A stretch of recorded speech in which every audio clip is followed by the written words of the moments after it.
I think you need to surround yourself with people who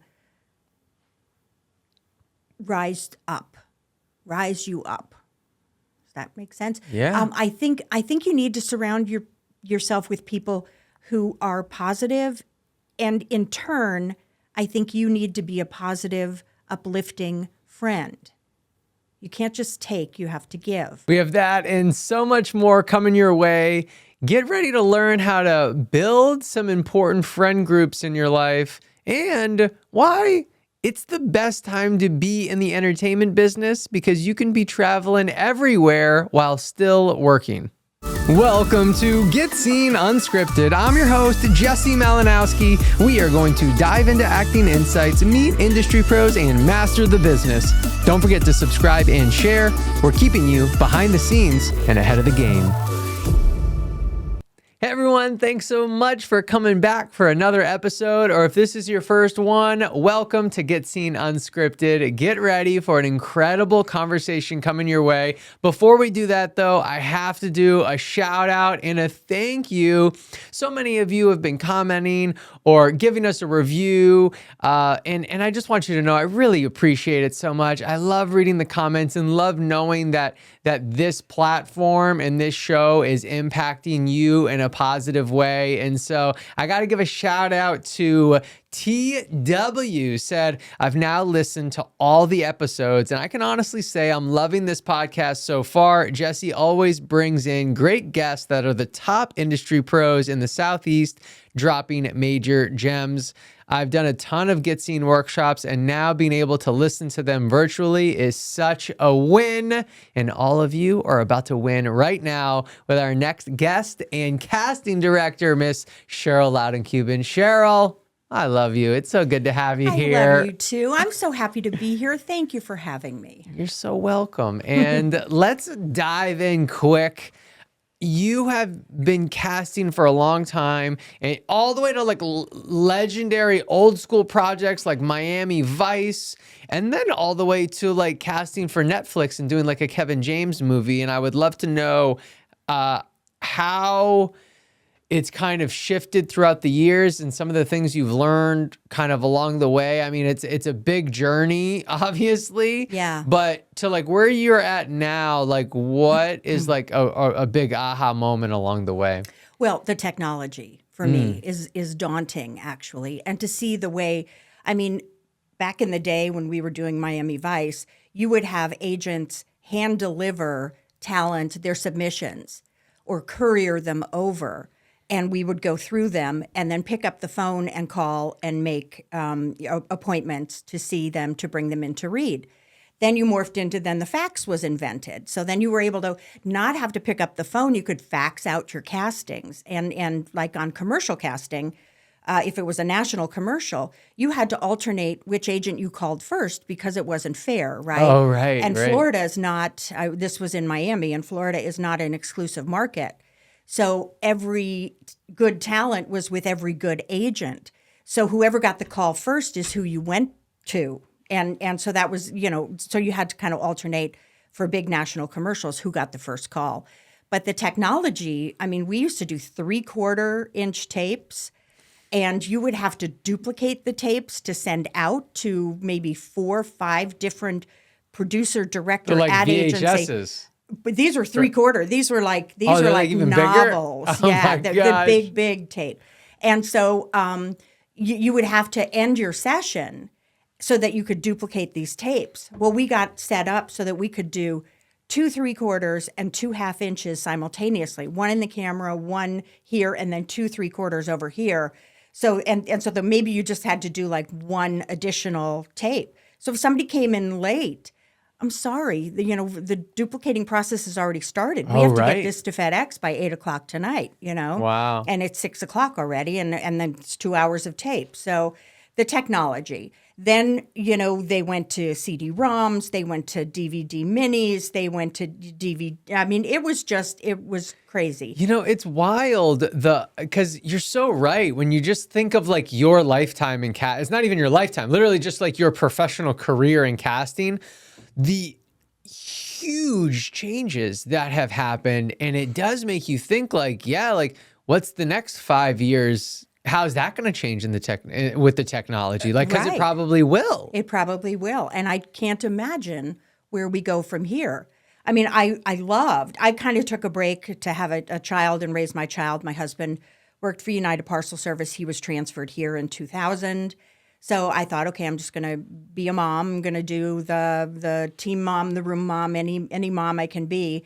And then the industry took off here. So I missed like the mini DVDs and the CD-ROMs. I missed that whole morphing of the technology. But then learning breakdown services, casting networks. I mean, that was a whole thing too. And now Zoom and I mean, it's daunting for me because I'm not technical, and I don't really understand how things work. So it's been a process, but Sure. I do love the software. It's incredible. It makes us look so cool and professional, and everybody on the same level. But it's the technology that's changed.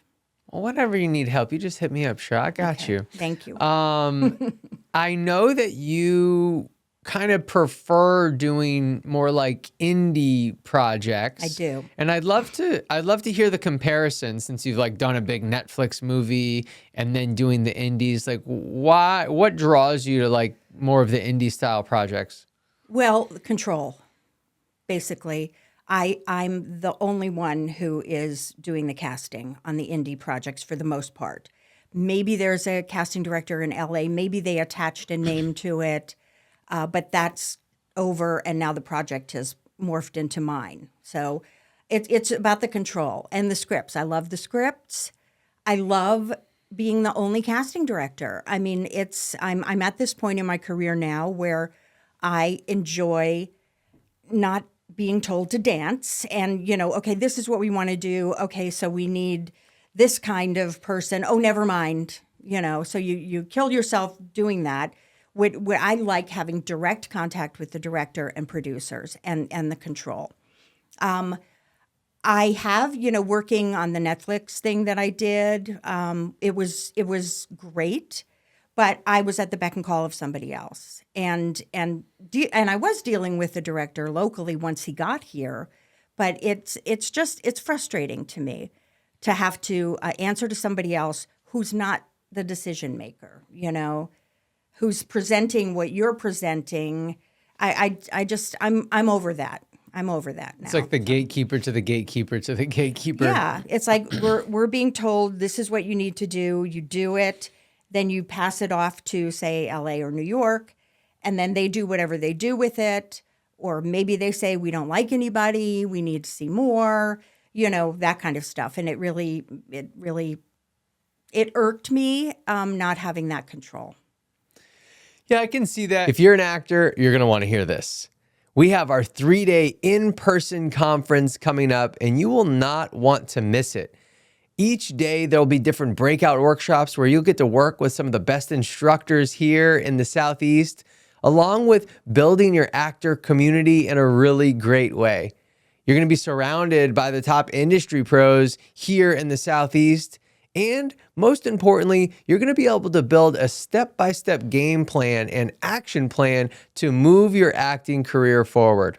So there's a discount and more information below in the comments or the description. So head there right now to grab your ticket, and we'll see you at the best conference here in the Southeast. And I feel like there's also, when you were talking about it, there's also like for actors even, right? If actors are frustrated about getting smaller roles or something like that, it just made me kind of think of like, well, I mean, you could probably go be the lead in like an indie film, but it maybe doesn't have the exact same audience. How do you kind of deal with that thought when it's like, oh, well, is it not as glamorous, or is it not as audience worthy because it's smaller, and like being okay with that and understanding that like you should just be excited that you're making art, that you're creating. Yeah, and maybe you're not going to get the trailer, and maybe you're having to do your own hair and makeup, and they'll tweak you on set, that kind of stuff. Yeah, It's not as glamorous. It's not as high end. It's not as show busy. But sometimes the parts are better, the scripts are better, and you are going to get a chance and you're going to get some good tape out of it. So I think it's wonderful. I think it's great for an actor. Of course, I love that.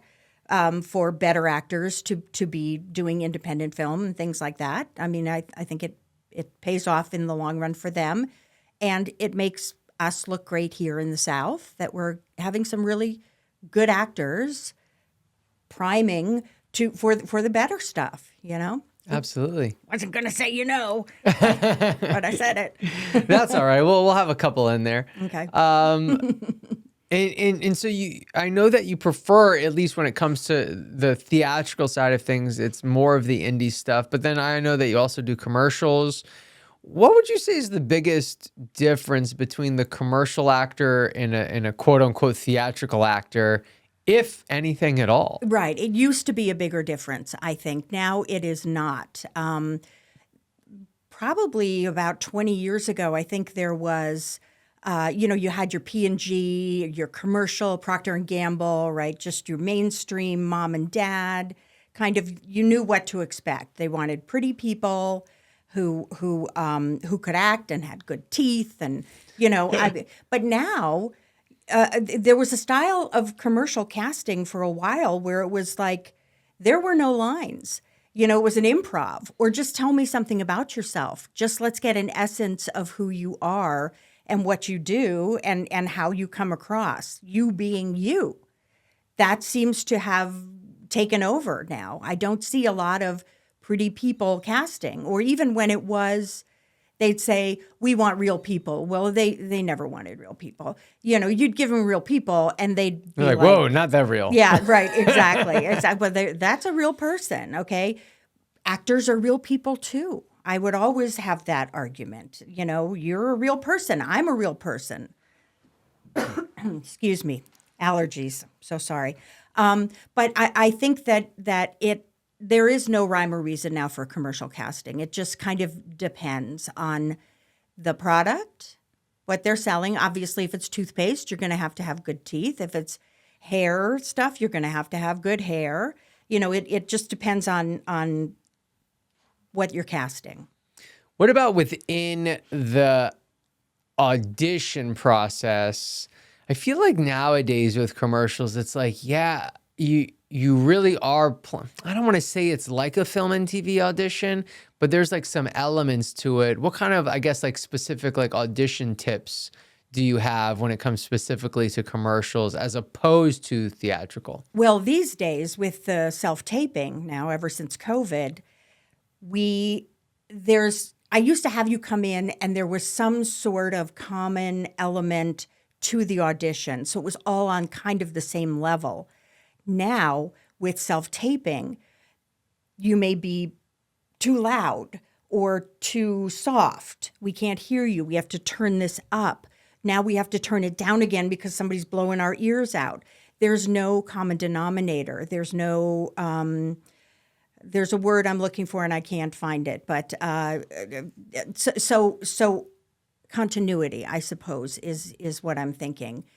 That the style of, I would say now, following directions is crucial as to the slate, what we need, how you do it, how many times you do it, so that we can kind of control that continuity where we never could before.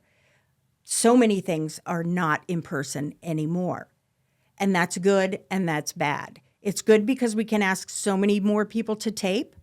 It's bad because there's no human element anymore. Right. When it comes to that following the directions, and I think this within Get Scene, I mean, we're sticklers for that. Yes, you are. And, we understand why it's important, and we run all of our classes like true professional audition scenarios. But can you elaborate on, like, if I'm the actor that's like, who cares what I say in my slate? Or, why does it matter if my slate's in the beginning or the end, or if I do it at all, or you know what I mean? Like, why does that even matter? Well, again, it speaks to the continuity, right? We want to have some semblance of continuity, that everybody's doing the same thing. It's an equal opportunity casting. We want in the same order. Now, for film and TV, I'm not a stickler as far as labeling. Just put your name and your character. That's fine with me. I don't really care because it's just me. I'm not passing it off to somebody else who needs all that information and wants to have that information. I think it's very important to follow directions and not be willy-nilly. For film and TV, however, though, I'm a little more lax. But if I'm giving it to my producer or director, I want to have everybody on the same page. I want to have continuity. It's very important for me to control that. Yeah, exactly. I get that. And then within the actual audition, what are some things that you feel like you see actors miss? Yeah, I think I'll just stop there, actually. Yeah, eye lines. I mean, eye lines are really a pet it's just all this peeve. technical stuff. It's Exactly, funny. Yeah. exactly. But if you're talking to John over here and Bill over here, I'm like, get a sticky note, put John on one and Bill on the other, and that your eye line is consistent in each time. And Bill didn't move over here and John didn't move over here, and you're not that far off camera. We want to see your eyes. We need to see your face. I had somebody audition for something just a couple of weeks ago, and they had their back to the camera. They got a call back because it was interesting, but this isn't how. Maybe that's how they're going to shoot it, but we need to see you. We need to see your face. We need to see your eyes. We need to see you processing the information, listening, acting, reacting. I think it's very important. Yeah. Do you think it is important that an actor love film and TV auditioning and commercials equally, or that they need to be able to do both? Do you think, what for the actor that's like, I don't care about commercials, like, do you think it's important that they fall in love with both aspects of it? Absolutely, because bottom line is it's acting, right? You're acting, or you're reacting to something. It's part of the same process of who am I, where am I, what do I want, where am I going? All of the W questions we ask ourselves as actors. I think it's very important that you feel at ease with both of those styles, because basically it's you we're interested in, it's what you bring to the party, it's the energy that you have, and that follows suit with whatever. Yeah, we talked about how, like, nowadays within commercial auditioning, there's like a little bit of the film and TV aspect of it. It's just like, be real, it's not this like super crazy polished version. And I thought what you just said is just so true. And I think a lot of actors, because it's a commercial, they're like, oh, I don't need to do this homework of the who, what, where, when, Right. all those different like little things that we could be doing to make it more specific, getting in your environment, making choices. You're just like, oh, because it's a, furniture commercial, I'm just going to sit here. And it's like, no, if you do, it doesn't have to be that crazy, but if you do a little bit more of that homework, like, that's what's going to make it better. We're going to see that. It's going to show, and it's going to up you in the game for sure. And it's going to make you feel better about that audition, to know that you're coming in not haphazardly creating a character that's like, I think that it's very important to do that homework no matter what it is. An audition's an audition, period. Yes, and you want to be specific. Can you talk about how that specificity, how like that really comes through in auditions and makes just the like night and day difference? It sure does. And I have to say, watching tapes, when I see the people who have done the homework and have made some interesting choices, I get so delighted. And I'm just sitting there watching with my little earbuds in, and my husband's on the other computer, and I'm giggling, and I'm just like, oh my God, you got to watch this. You got to watch it. Look what this person did. Look at that choice that they made. That was really interesting, and it really took it another direction, but it's interesting that way. And then I'll watch somebody who just phoned it in, and it breaks my heart. It's sad.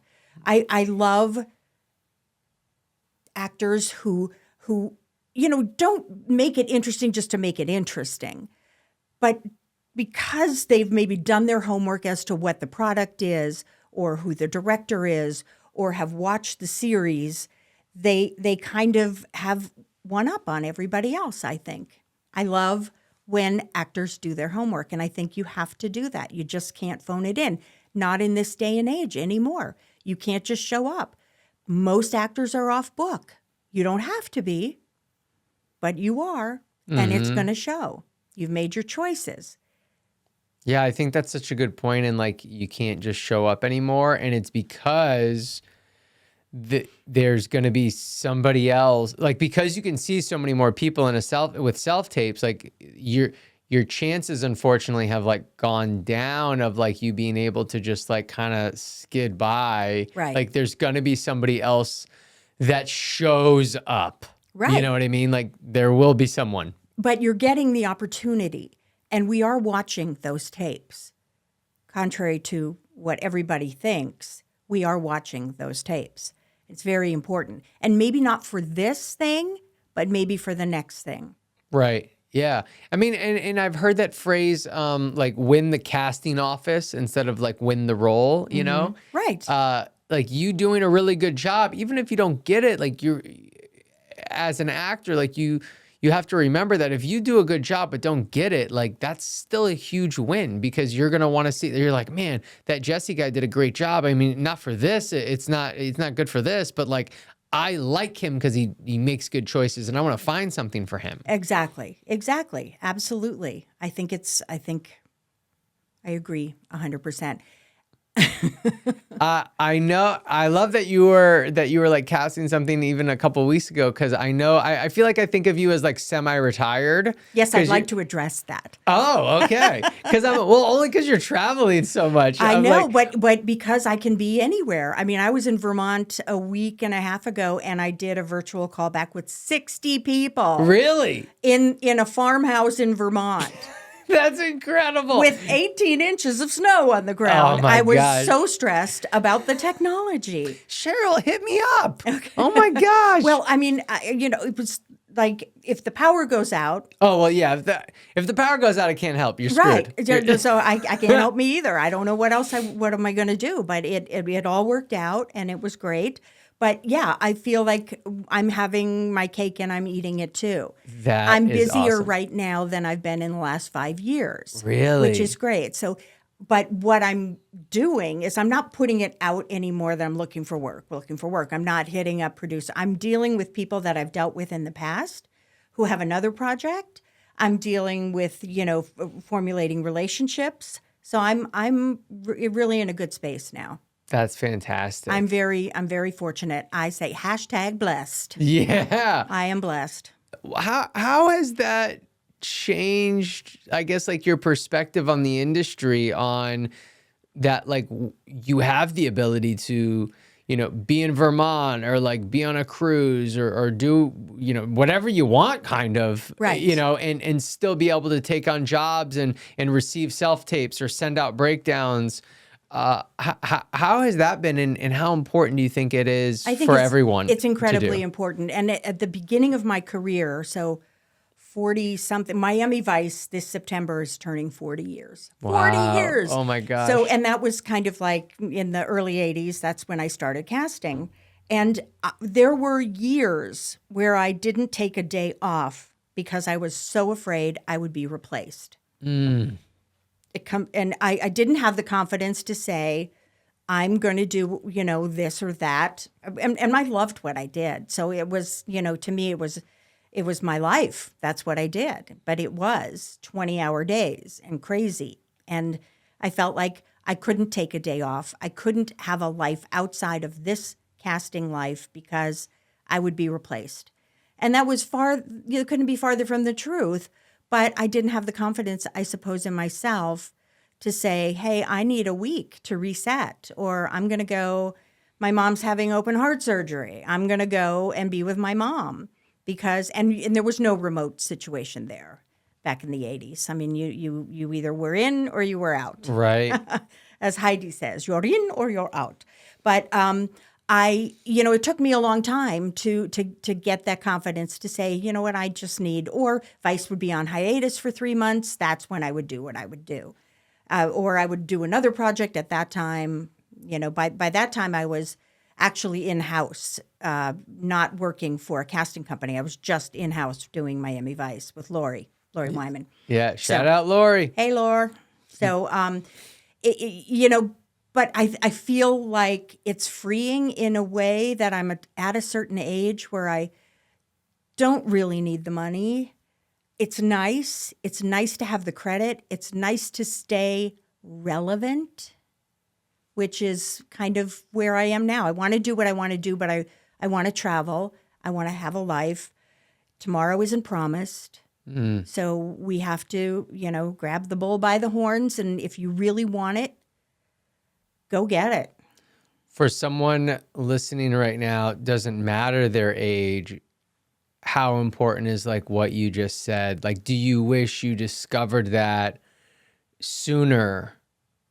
I sure do in my 20s, but I wasn't ready to accept that yet because I needed to be busy. I needed to be working. I needed the money. I needed that feedback of you're doing a great job. And what I learned was that if you're doing a great job, nobody's going to tell you. If you're not doing a good job, you're going to hear about it. So you're not going to get the praise, unfortunately, that you need or the feedback that you might need. But you just have to know in your heart that if they're not telling you you're doing a bad job, you're doing a good job. I mean, I feel like that's one of the biggest notes if you're on set as an actor. Right. You want all this feedback, and it's like if they're not saying anything, like you're actually that's great because they don't have to worry about you, and they're worrying about other things. That's right. Exactly. It's true. But I wasn't ready to receive that information yet, I think. So. Yeah. But I am now. Well, so now that you're traveling more, what's one of your favorite places? Cheryl, tell us where we need to book our next vacay. Oh man, Italy is just the most amazing place. Anywhere in Italy, and we've been all over several times. Any excuse to go back. We're planning Iceland in search of the Northern Lights in October. Sweet. I love professional tennis, specifically men's tennis. We just Do you watch the stuff that comes to Atlanta here? Yeah, except it's so hot. I watch it on TV. Oh yeah. But it's usually the best seat anyway for all sports. Yeah, we just went to Southern California to the Desert Palm Springs. Never been there for Indian Wells, which was a huge tennis tournament, and it was great. Amazing venue, gorgeous weather. The place, I don't know how. I mean, for a week there, I wanted to live there. Then after, I'm like, I don't think we can do this. It's just too much. But it was great. So L.A. Then we went to New York. I love New York. I love seeing shows. Love live theater on any level. I love travel. So we're doing Iceland. That's the next one, and then my husband's looking for an excuse to go back to Italy. I mean, and he's the planner. Aren't we all looking for an excuse to go back to Italy? Loved it. And we did a cruise of Iceland, Reykjavik to Reykjavik, all around the island in July, and that was amazing. Viking is just top of the top to me. Viking, Candace and I travel Viking cruises too. They're the best. They really are. They are, and you don't have to deal with dressing up for dinner. It's all about the destination with them. Yeah. It's all about education, and I think it's just. I'm so glad we stumbled into them because we've done other ones, and Viking is just. I mean, you pay for it, but it's so cool. Yeah, I remember, I don't even know how Viking came up for us. You did Egypt, right? We've done the Danube in down Europe, the Danube River.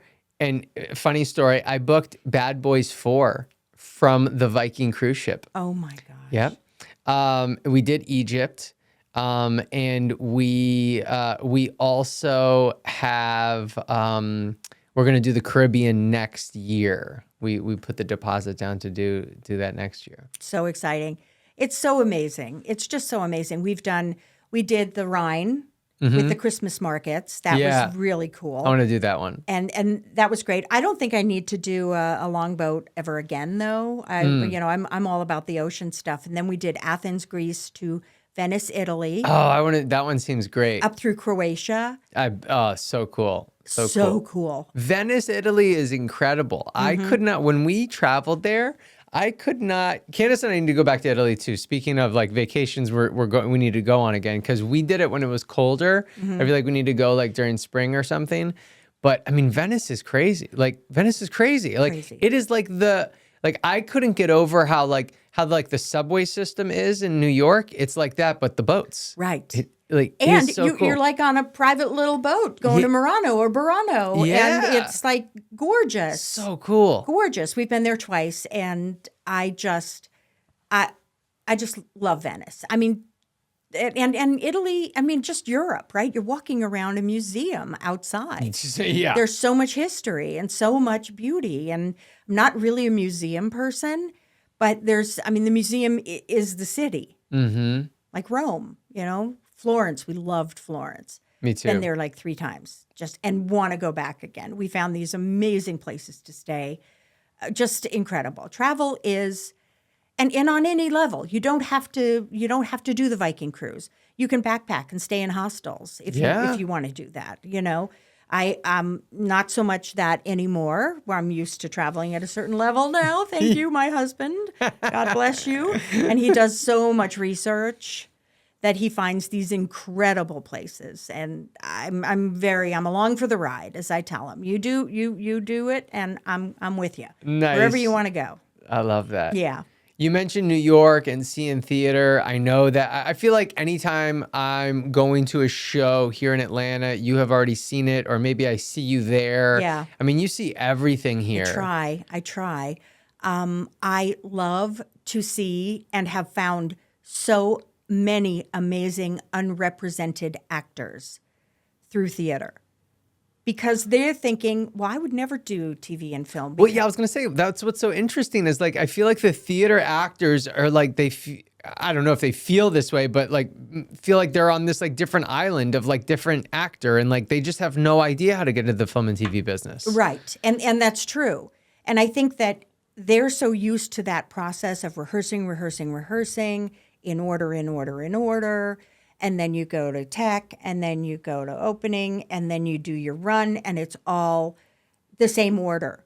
Whereas film and TV commercial, it's you have to know, especially if you're the lead, you have to know your points, what you're going to hit at any given time, because it's not done in sequence.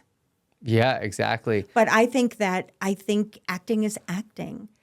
Film acting is a little smaller than stage acting, where you have to reach the back row. Why do you love seeing theater, supporting theater so much? Because, like I said, I feel like you really do see everything. So that takes a certain amount of commitment. Oh, like probably it goes beyond. I'm sure there's days where you're like, I don't feel like going out, or maybe I don't want to see this show, but I feel like you do. I do, and especially if you as an actor have gifted me a complimentary ticket, I'm going to go. And I studied acting all of my life, theater acting, not film and TV. That was a whole different. That wasn't even really invented yet. I mean, what did you do? You went to West Barron to learn how to be a soap opera actor. That was TV. That was TV acting, right? But my mother was, and you've met my mom. She was very into, she was an educator. She would come in through the English department and create a drama department and leave every place better than she found it. And so she kind of instilled that love of theater in me. And I appreciate the amount of work that actors do.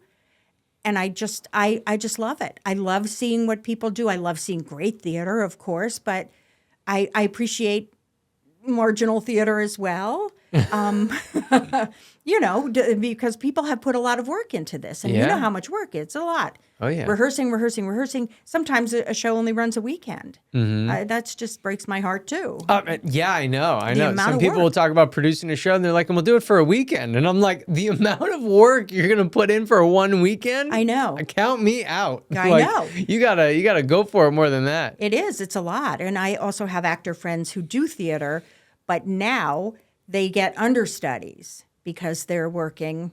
Yep. Charles in particular. Yeah. Our friend Charles Charles. Green. Chucky. Love him. He's such a wonderful actor. You know what I found interesting about Charles's episode was when he kind of was like, I don't tell my theater connections like anything about my film and TV stuff.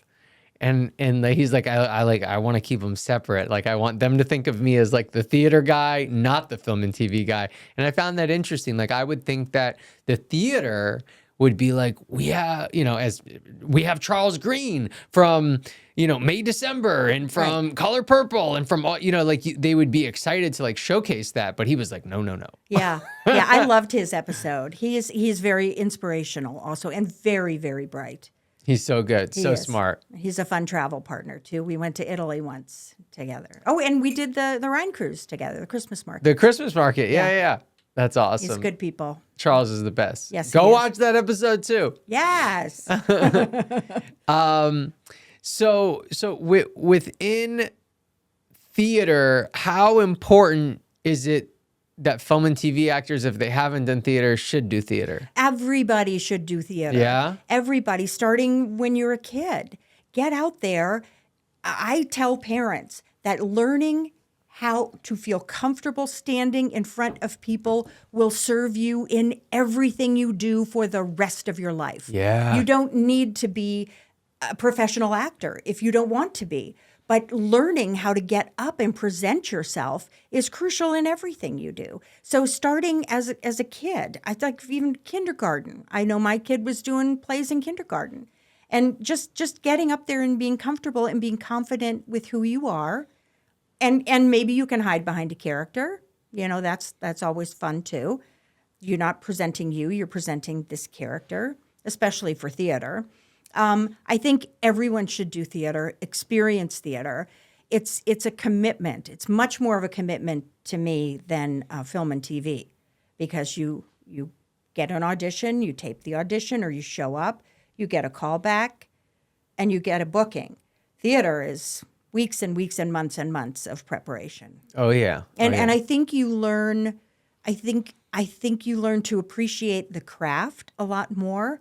And I think you learn to respect the work that people put into. Yeah. Do you have a favorite theater here in Atlanta that you feel like is just always consistent? That I love Vernal and Sear, what they've done. And I didn't get to see this because we were traveling. They just did the glass essay. Everything that they do is very experimental. It's very out of the box, but everything is consistently amazing. Just like riveting to me. And the use of music and the use of the visuals, they're just really experimental theater. Very cool. I love Rob Mello's stuff. There's not a bad one. awesome. Yeah. You mentioned, traveling like with Charles, and I know that you have like a bit of your travel group, and Virginia Kirby, who used to work with us. Yes. Virginia's fantastic. Like you have like such a nice, close knit group of friends. I do. And I think that's important. And I'd love to get some insight on, as you grow older, cultivating those friendships that last. I think you need to surround yourself with people who rise you up. Does that make sense? Yeah. I think you need to surround yourself with people who are positive, and in turn, I think you need to be a positive, uplifting friend. You can't just take, you have to give. I'm incredibly blessed. And speaking of Virginia, I have you to thank for my wonderful friendship with her, because when, I don't know if it was little Get Scene or big Get Scene, I know, right? Which one, but Yeah. she was kind of like the person that I would call to book Yeah. a studio space for an audition. And so we just kind of morphed into, well, hey, what are you doing? I have an extra ticket to this play. You want to go? And then the pandemic hit, and Virginia started this kind of happy hour with Charles and my husband, who just kind of fell right in with them, because he, 41 years with UPS, he retired the day the world shut down. Really? Thank God. Oh, my Because he would have goodness. been out in it.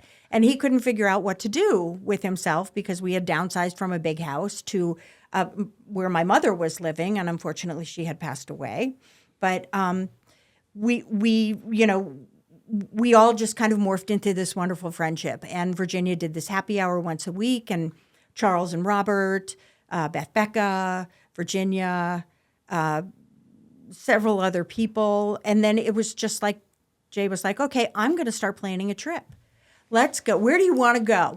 And Italy was what we came up with. And he just put together this amazing, we're thinking this is never going to happen. Yeah. But we actually went during COVID, when you had to test to go and come back. And it was amazing. I bet. There was nobody there. I was going to say, and it must have been empty. It was. And the Italians were so thankful to have people there. I bet. Everybody was so respectful of spatial limitations, and it was just great. But I think it's really important for people to surround themselves with people who lift them up and not tear them down. And is that possible in your little immediate group? Yes, it is absolutely possible. You don't need that negative energy. And if somebody's giving you that, you got to let them go. You got to let them go. But you also have to be a good friend too. Get Scene Studios was founded in helping connect actors with industry pros. We bring in the top Southeast agents and casting directors to really help you get seen by the people that matter. And we really focus this on two different ways, everyone. In one of our signature in-person classes or workshops called the Get Scene 360, you get to have a self-tape evaluated, then you get to work on the callback, and then you also work on a cold read. You spend 5 hours with an industry pro in the Get Scene 360. And then for our online class, and this signature workshop we have is called the Perfect Submission. And this mimics the Actors Access submission process, where you send in a headshot, a self-tape, and a demo reel or clip. And so this is an incredible way to really get feedback on what that submission is looking like. And so everyone, as a thank you for listening, every single month we're going to choose one winner, and you get to choose one of these classes. Any class that you want will be absolutely free, and this will be our way of saying thank you so much. So all you got to do is head to the pinned comment below, put in your name and email, and you will be entered to win. All you got to do is put in your email one time, and you will live there forever, which means if you submit this month, you could win 3 months from now, 4 months from now. So go ahead and head to that pinned comment now, and good luck. At what point do you have to let them go? Because I think there might be some people that like maybe have, they kind of have that, but they're like, but they have like hope for them. And it's like, well, it's not always like that. They're not always negative.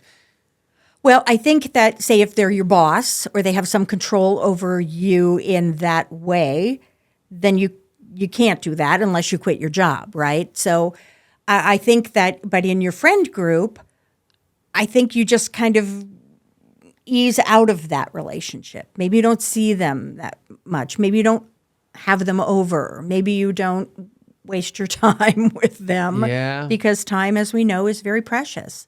So true. It's so true. And it can be hard to do, I think, for people, but you have to understand that we only have room in our life for so many things, right? And so if you want things to be better, you actually have to make room for it. Yes. You know? Amen. Amen. Yeah, so it's like if you are in a place with like not a lot of time, but maybe don't have also a lot of money, it's like, well, because maybe you're putting your time in the wrong places, that is not making you the right money. Or if your friend group, right, you're not feeling as positive as you want, it's like, well, you're probably have too many people in that are not making you feel good. Like you have to make space for it if you want to exchange it out for better or to grow. Absolutely. I agree. Can't agree more. 100%.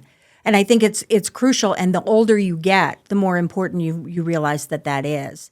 When you're younger, you can just be out there having a great time, going to parties, doing this. Somebody who's always doing something to you, maybe you just kind of like, okay, whatever.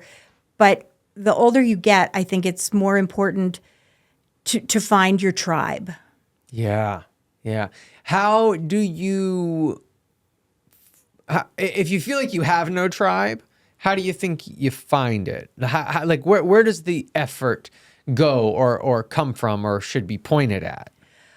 Well, I think you have to reassess and figure out who you are and what you want and what your goals are, and then figure out a way to maybe go and do a theater show and meet a whole bunch of new people and see if you connect with that.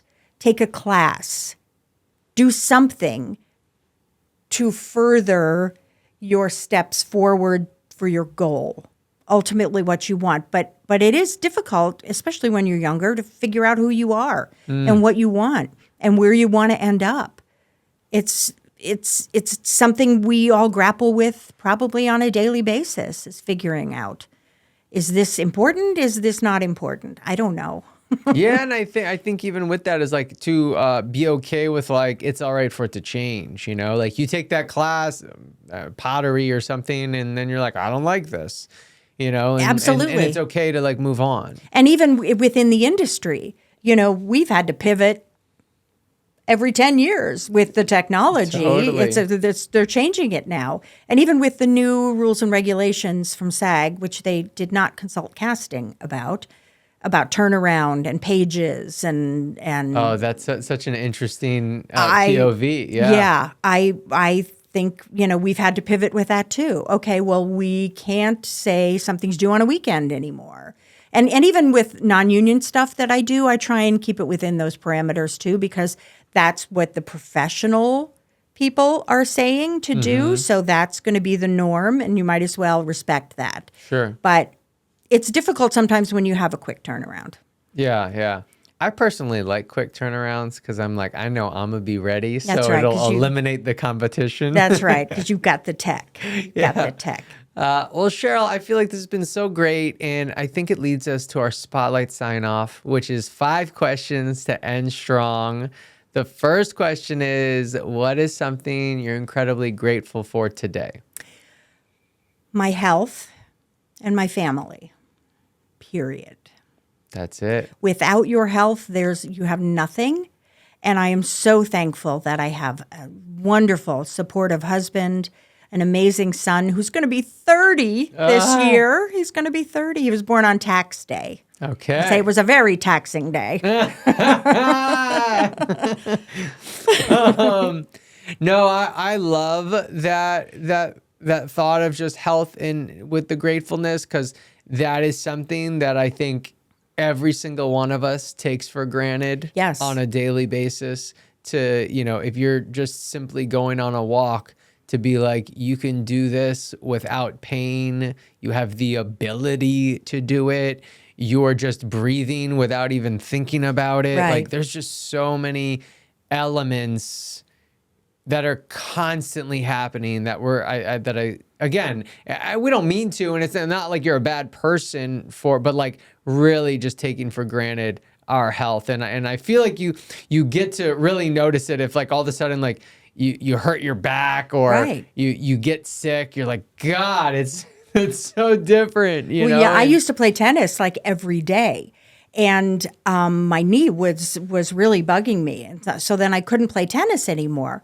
So, but I got a knee replacement a year ago, and that was the greatest thing I did. So I hope to, in the next few months, get out on the tennis court again. Heck yeah. Or maybe start with pickleball, because that's like it. Yeah, No, I you're don't like, think pickleball's so. trash. Yeah, well, it's not trash, but I think you're changing direction. It's a lot faster than tennis. It is? It is, because Oh. it's a smaller window. I thought it was slower. No, I think the ball's like, a wiffle ball or Yeah, something, yeah. and the scoring is weird. I just don't think I can wrap my brain around it. You're like, no, tennis, nothing. All right. tennis, yeah. All right, cool. Hardcore tennis. What is a movie, TV show, book, or event that changed the trajectory of your life? Going to Miami for Christmas in 1981 changed the whole trajectory of my life. I was living in Washington, D.C.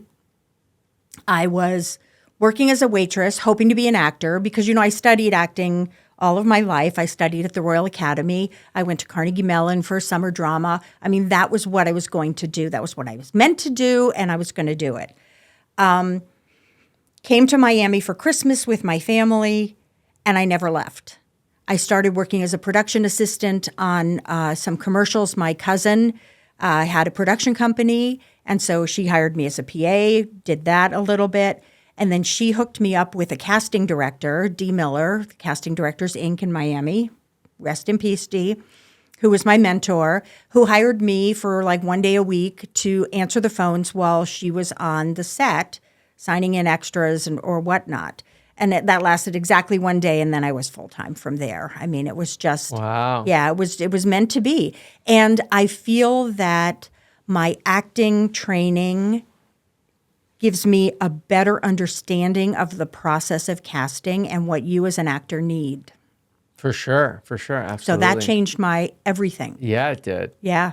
That's awesome. It Do you have like a morning routine or something within your routine that you really cherish? Pilates. Oh. So because I couldn't do tennis anymore, I was kind of really a little depressed, and there a Pilates studio opened up like 10 minutes from me. So I'm like, okay, I'm going to go do this free class, and it's on a reformer, the movable bed with the straps, and those are hard. yeah, but it's so awesome. And I was just like, oh, thank you, God, I found something. So then I could do Pilates like every day. Do you only do it on the reformer? Yeah.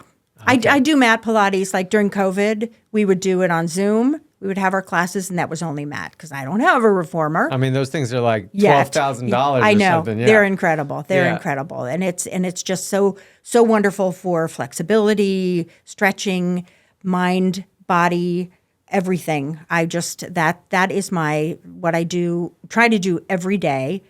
If not, I wake up, I open my eyes, I think about what I'm going to do during the day, what I have to do, what I want to do some stretches, and then get up, get dressed, and go to Pilates.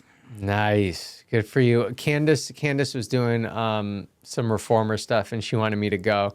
And I don't even remember what you're moving around to like make it stronger or more resistant or whatever. Remember I did one of the things, and I don't know what happened, but somehow this thing like ripped me down and I almost busted my face. And I was like, that was embarrassing. Your moneymaker. Yeah, Don't do I know. that. Luckily I caught myself. But no, yeah, the reformer thing is pretty cool. It's amazing. It's just amazing. And it can be as easy or as hard as you want it to Right. be. You change the springs out, you give it a little more weight. You can stand on the dang thing. I mean, it's incredible, and it has made me very happy. It's my happy place. Oh, that's awesome. I love that. I do too. I do too. Great. Well, question number 4 is, what is something you're currently working on trying to improve in your life? Being present. Being here when I'm here. Not thinking about what I want to do, what I need to do, the grocery list, the floor that needs mopping, what happened yesterday that upset me, or what's going to happen tomorrow that I'm needing. Being in the moment and being present is very difficult for me. Just being here with Jessie, right here in this room right now, and just doing this. Yeah. I mean, I feel like that's one of the beautiful things about this podcast, at least for me, is that like you have to be present. Yeah. You have to be paying attention, and you have to be here.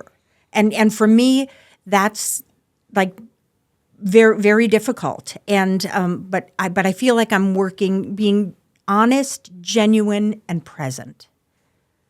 Two things with that. One, how do you improve that? And second, how do you like grow if you're trying to be focused on now, right? Right. And so if we're not focused on the future of improvement in some way, because we're focused on now, then how do we improve?